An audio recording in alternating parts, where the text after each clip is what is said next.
Whether it went smoothly, whether we got things done on time. Also, I will be introducing the evaluators for everything else, which includes your speech evaluators, your timer, your ah counter, your grammarian, and anything else that would have been evaluated during a meeting. So basically I cover the whole meeting and try to make sure that we stay where we're supposed to be with professionalism. Okay. Thank you, Lawrence.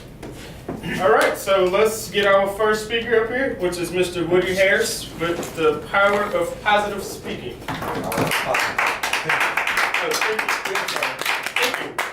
of positive thinking. Thank you. Okay. I'm sure all of you heard of a movie or book called The Wizard of Oz.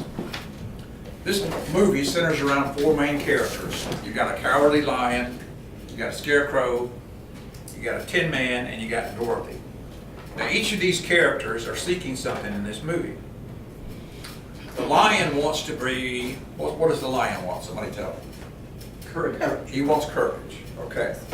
The scarecrow, okay, what does the scarecrow want? Anybody remember? A brain. The scarecrow wants a brain. The tin man wants a Heart. heart. And what does Dorothy want? To get Home. home. Dorothy wants to go home. Right. So all these people are looking for these things, and they go down this long journey down the yellow brick road to try to find these things. Because at the end of the yellow brick road, there's the wizard. And the wizard has these fantastic abilities. He's going to grant everybody's wishes. Okay? But I'm going to get to the end of the movie. At the end of the movie, they find out that the wizard is a fake. He's a total fake. He can't grant anyone's wishes. So, at first it seems a little sad, but the wizard is actually very bright. So what he does for them, he bestows upon them some knowledge that all these qualities that they really wanted, they had all along. Okay, the scarecrow always had the ability to be smart. The tin man always had the ability to have a heart. Dorothy always had the ability to go home. Now this is just a kid's movie, okay? So you think, well, it didn't have that much of a message, but the truth is, the basic premise of this movie is that many times people have exactly what they're looking for, they just don't know it. And now, what's that got to do with positive thinking? Well, pretty much everything.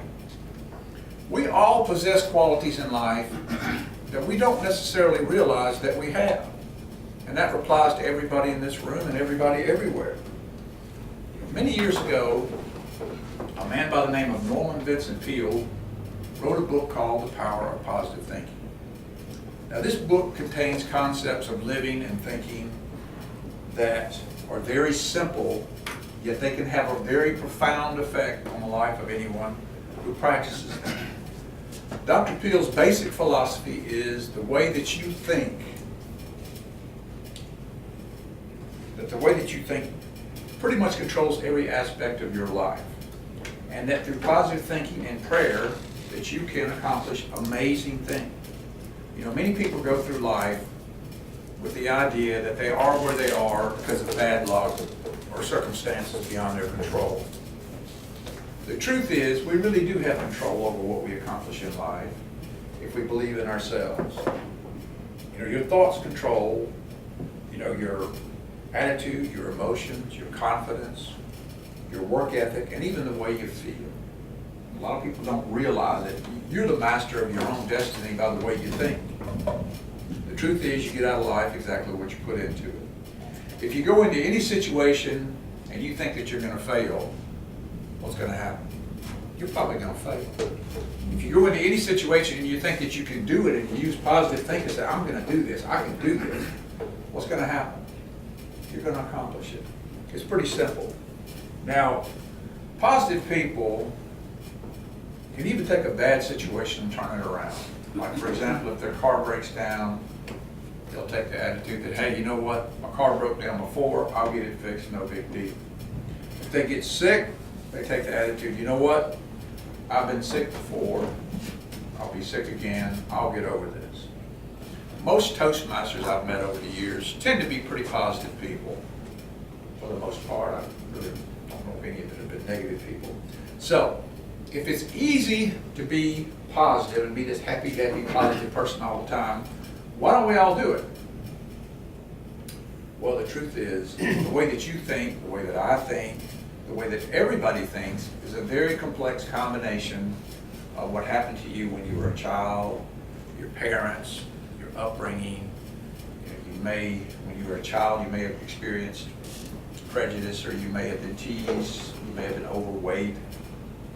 All kinds of things could have happened to you as a child. Maybe you had negative influences in your life. You may have had a relative who was maybe an alcoholic or maybe abusive. All these things affect who you become. You know, you may have been teased as a child. A lot of kids get teased and made fun of, etc., etc.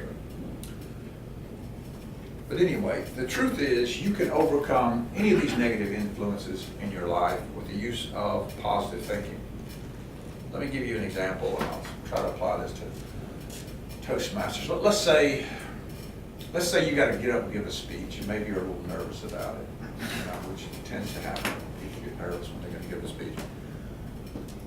What you want to do is if you start feeling nervous, you want to start having the thought, you know what, I'm starting to calm down. I'm starting to feel better. Okay? Take those negative thoughts and turn them around.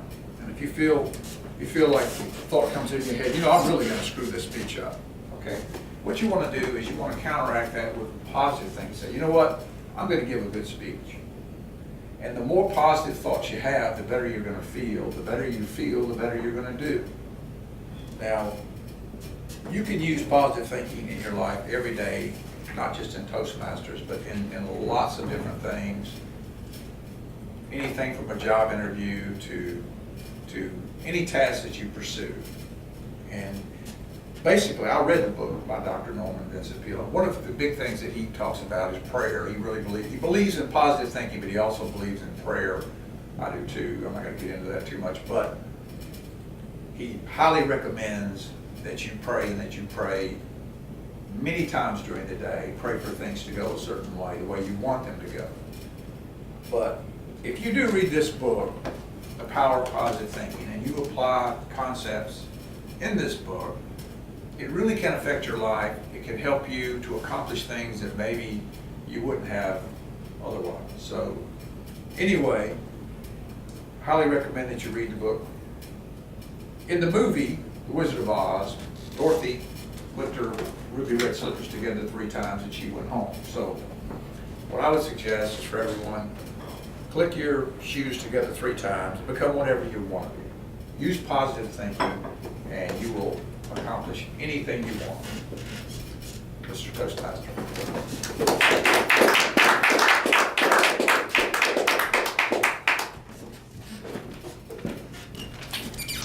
Thank you, Woody. Great speech. Some good takeaways there.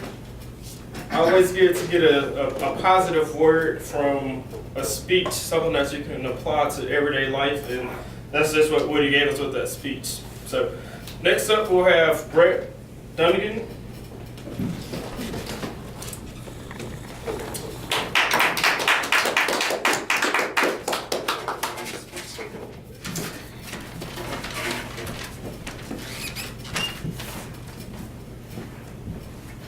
Good evening, fellow Toastmasters and guests. My name is Brett Dungan, and I live in Forrest Gump's hometown in Saddleback. I selected the topic for my icebreaker speech tonight, the American experience as it relates to my ancestors. Growing up, I had heard the story about my ancestor who was a tailor in England, and he went down to the Pilgrim ship to stitch somebody's breeches. The next thing he knew, the ship had shoved off from the dock and he was halfway to the New World. Then the story says that when he arrived in Massachusetts, he married an Indian princess.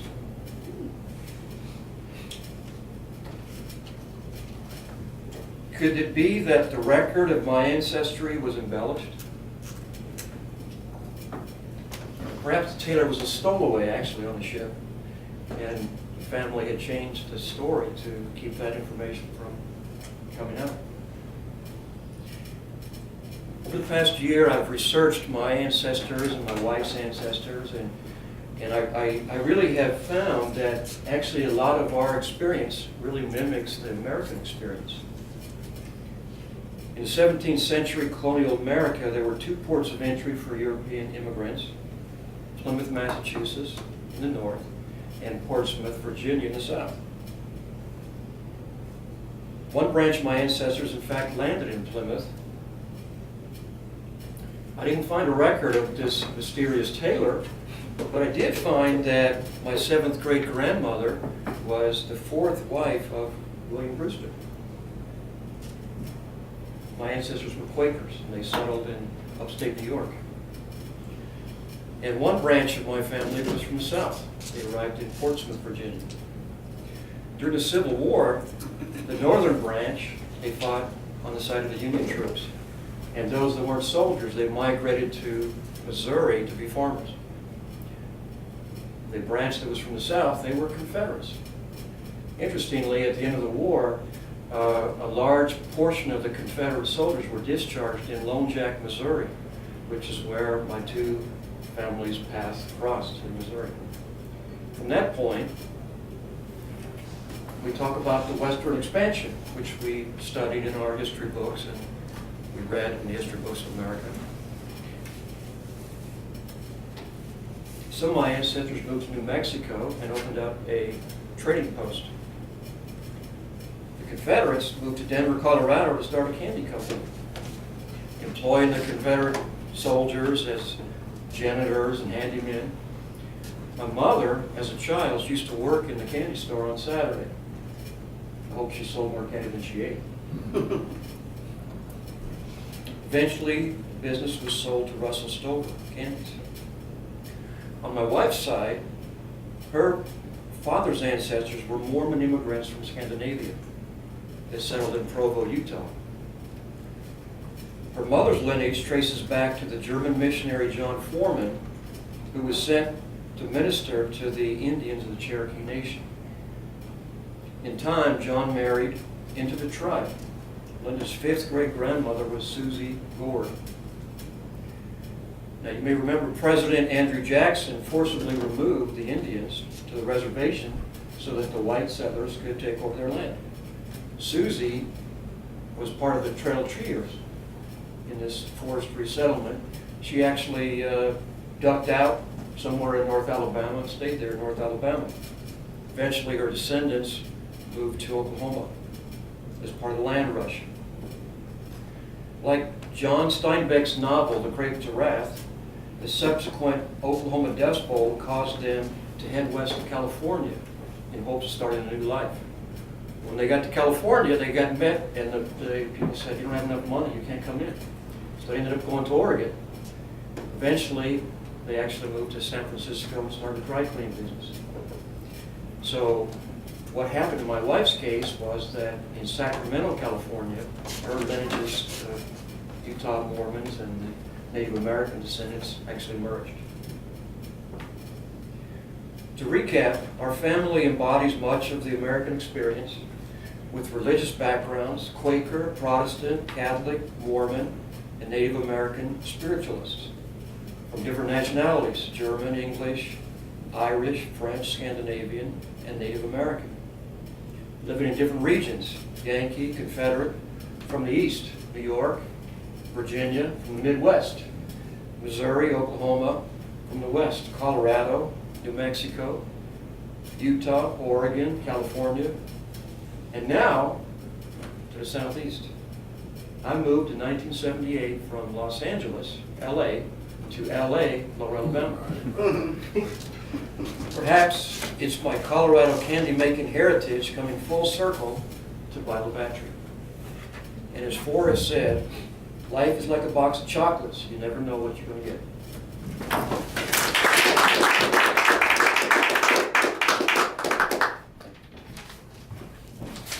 Thank you, Britt. Okay, next up is our second part of our meeting, which is, I think, the most exciting part, and that's our table topics. So Kendra will be bringing us will be acting as our table topics master tonight. So either you can come up here and do the table topics, or you can do it from where you sit. So, guys, the topic of today's table topics was evolving points of view.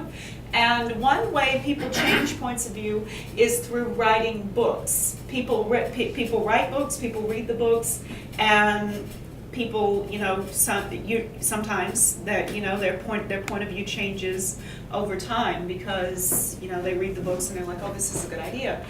So what you guys are going to pretend to be is you guys are going to pretend to be famous book reviewers. And you guys are going to randomly pick a title off of this sheet of paper. I'm going to put it up there on the podium, or somebody else is. Just randomly pick a title, cross it off, and then give us a rave book review of what this book is about and how it changed your perspective about something. The catch: these are all fake titles, so the book can be about anything you want. Okay. Are you gonna assign who goes when? They're random. It's random. They can pick whatever number they want. They can just cross it out and talk about it. Okay. All right. So, JR, pick a number between 1 and 18. 11. 11. Okay. The title of your book is Out of the Rust-Colored Sun. Out of the Rust-Colored Sun.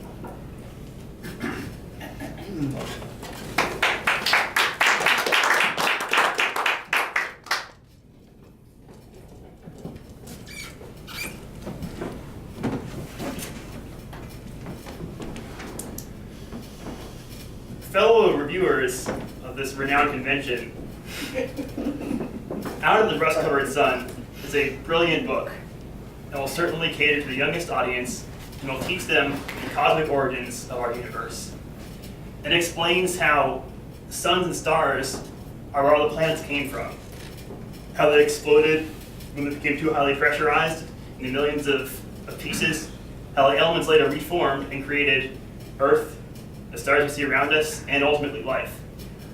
One of the best parts is that the author gives each planet its own character and portrays it in a high school environment. Jupiter, the largest planet, is portrayed as a high school jock, and he's always beating up on Mars. So Mars gets back at him and starts training in karate. And then Mars becomes the king of the high school, and ultimately puts Jupiter in his place. This means that Venus, the high school beauty queen, later falls for Mars and goes after him. Then there's Earth. Earth is a little upstart, never really got much attention until later on in college. He became a renowned author himself. And I believe that's all I have.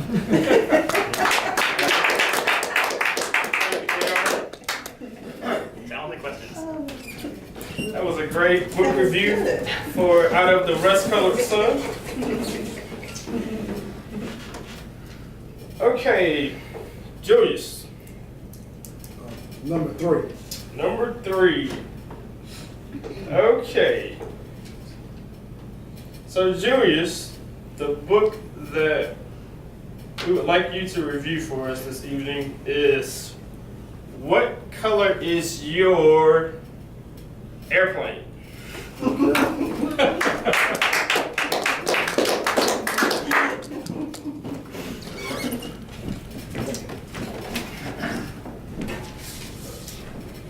the Toastmasters, what color is my airplane? Well, I don't fly an airplane, so I'll go with what color is my parachute. Okay. A more familiar title for me. And what color is my parachute has a lot to do with my origins and where I'm from and where I anticipate going. If I decide to clap my heels together, you never know where I might end up. So my parachute has a lot of different origins. It could have something to do with the sun, the moon, Jupiter, and those guys, you know, how they interact. In my particular case, I see myself just floating, growing, praying, being positive, traveling from Lower Alabama to possibly LA, to any number of places, going to book conferences, just doing whatever I see and have the potential to become. Because if I think positive, I can go anywhere, I can be anything, be what I want to be, do anything I want to be. And that's the beauty of a parachute. You can just see from a larger perspective, not to be narcissistic or anything like that, but you do have a different perspective because you're in a such different viewpoint. And having had said that, I think not to be narcissistic, I will consider that to be my end.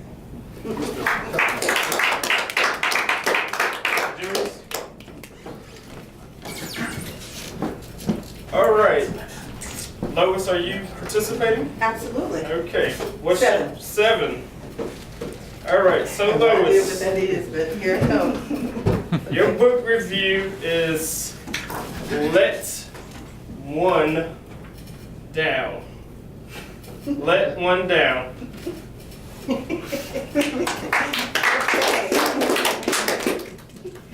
Mr. Toastmaster. Okay. Thank you, my fellow Toastmaster members, and I'm not sure if we have any guests.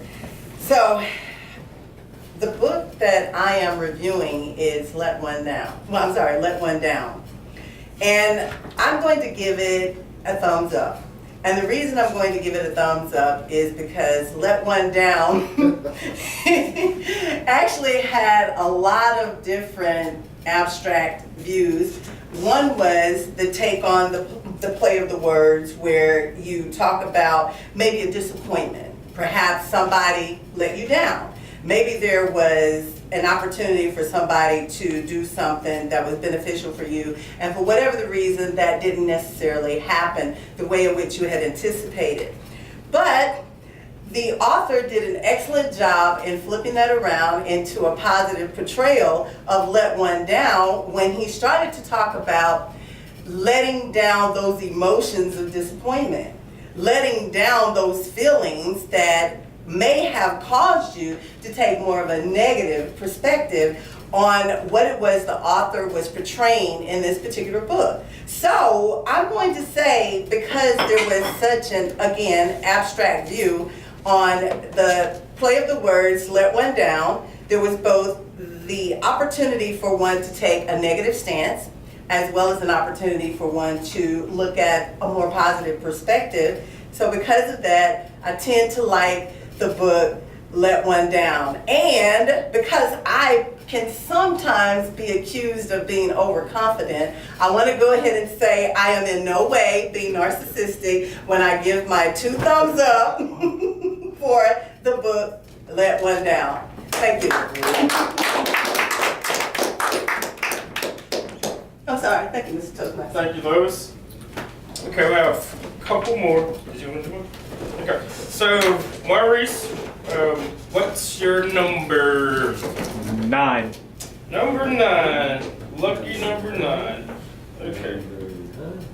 Maurice, please give us your best review of the title book Einstein for Dummies. Einstein for Dummies. Einstein for Dummies. Interesting.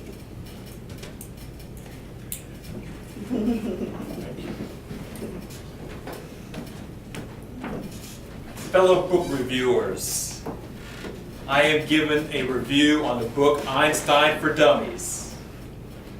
You typically see books in the bookstores like Books A Million, etc. Microsoft Word for Dummies, Microsoft Excel for Dummies, Facebook for Dummies. But this book, Einstein for Dummies, will teach anyone from a first grader all the way to someone who's 80 years old, who hasn't had really much education,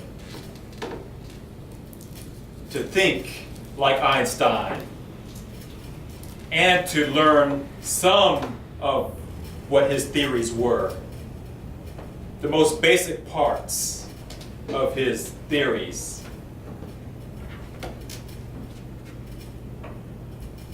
And it's done piece by piece, baby step by baby step. So once one finishes reading Einstein for Dummies, they'll have at least a basic knowledge on how to come up with theories. Not all the way like Einstein used to, but they'll have a little grasp of what Einstein knew and the methods in which he came up with his theories.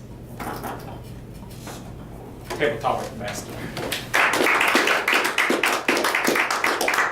Thank you, Maurice. Okay, and our final book review will be given by Lawrence Crumpton. Number 1. Okay, Lawrence, please give us a review of Yes and.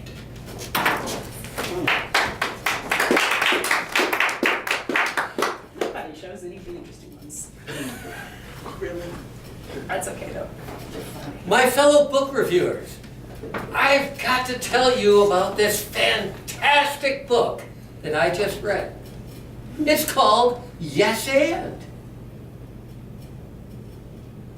And what? Of course, that's the first thing you gotta think. But this book covers everything. It's talking about things like this guy. He was a narcissist, and he really wanted to have the best of everything, because he was great. So he had a golden airplane. The problem was, it was too heavy. It wouldn't get off the ground. It didn't do him any good, but he had it. And then there was the guy who had the golden parachute. And he thought this was absolutely fabulous. But when he jumped off the mountain, he was crushed because it was so heavy. What a horrible thing. But then, there was also some good points.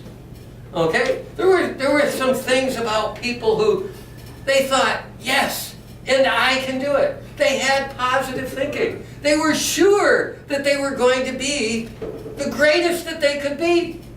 Now, of course, there's a fine line between being overtaken with narcissism